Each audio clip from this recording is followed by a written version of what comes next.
Welcome back to my channel. இது வந்து பார்த்தீங்கன்னா MI4A மாடல். இது வந்து பார்த்தீங்கன்னா நம்மக்கிட்ட டச் டிஸ்பிளே ஸ்ப்ளிட்டர் வந்து கிடையாது.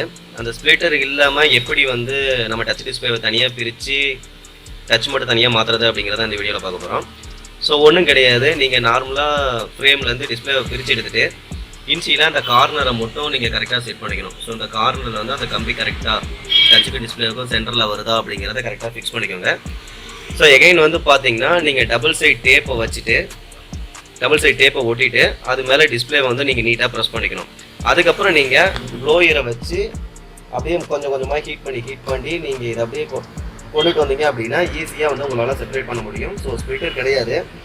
இது அவ்வளோ பர்ஃபெக்டாக வருமானு கேட்டிங்கன்னா நீங்கள் ஸ்ப்ளிட்டரை வச்சு எடுக்கும்பொழுது எந்த அளவுக்கு கிடைச்சிதோ அதே ரிசல்ட் இதுலேயும் கிடைக்கும். பட் அதை விட இதில் கொஞ்சம் பார்த்து நீங்கள் நேக்காக சேஃப்டியாக பண்ணணும். கொஞ்சம் டைம் டிலே ஆகும், அவ்வளவுதானே தவிர இதுலையும் பக்காவாக நீங்கள் வந்து செப்பரேட் பண்ணி எடுக்க முடியும். இப்போவே பார்த்தீங்கன்னா தெரியும், உங்களுக்கு வந்து ஓரளவுக்கு ஒரு கால்வாசிக்கு பக்கமாகவே வந்த மாதிரி இருக்குது. அப்படியே ஹீட் பண்ணி நீங்கள் பாட்டுக்கு கொண்டுட்டு வந்தீங்கன்னா ஓகேவாக இருக்கும்.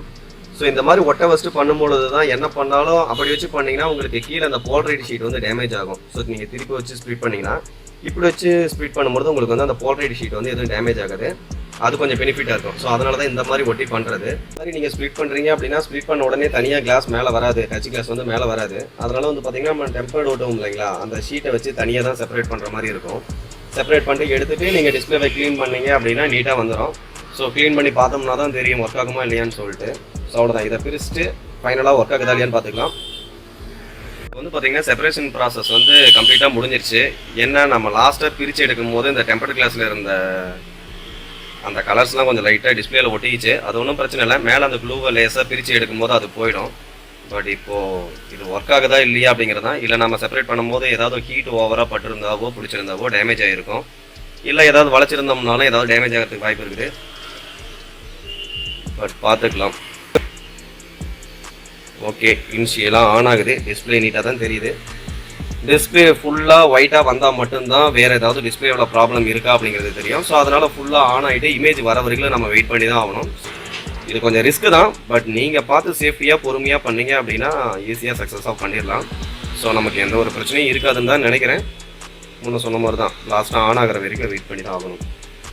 ஸோ லாஸ்ட்டாக இப்போ இமேஜ் வந்துருச்சு, உங்களுக்கு பார்த்தீங்கன்னா தெரியும், எந்த ஒரு இஷ்யூவும் கிடையாது. ஸோ அந்த டெம்பர்ட் கிளாஸில் ஓட்டின அந்த கலர் மட்டும்தான் கீழே கொஞ்சம் லைட்டாக இருக்குது. மற்றபடி எல்லாமே பக்காவாக நீட்டாக வந்துருச்சு. இதுக்கு மேலே நீங்கள் புது டச் கிளாஸை வச்சு மாற்றி நீங்கள் ஓசிஏ போட்டு அந்த மிஷினில் போட்டிங்கன்னா நீட்டாக வந்துடும். இன்கேஸ் உங்களுக்கு ஓசிஏ மிஷின் இல்லை அப்படின்னாலும் ஒன்றும் பிரச்சனை கிடையாது, டச் மட்டும் தனியாக மாற்றிக்கலாம். ஸோ அவ்வளோதான். இந்த மெத்தட் உங்களுக்கு பிடிச்சிருந்துச்சி அப்படின்னா மறக்காமல் சேனலை சப்ஸ்கிரைப் பண்ணிடுங்க. ஃப்யூச்சரில் நிறைய வீடியோ வரும். தேங்க்யூ.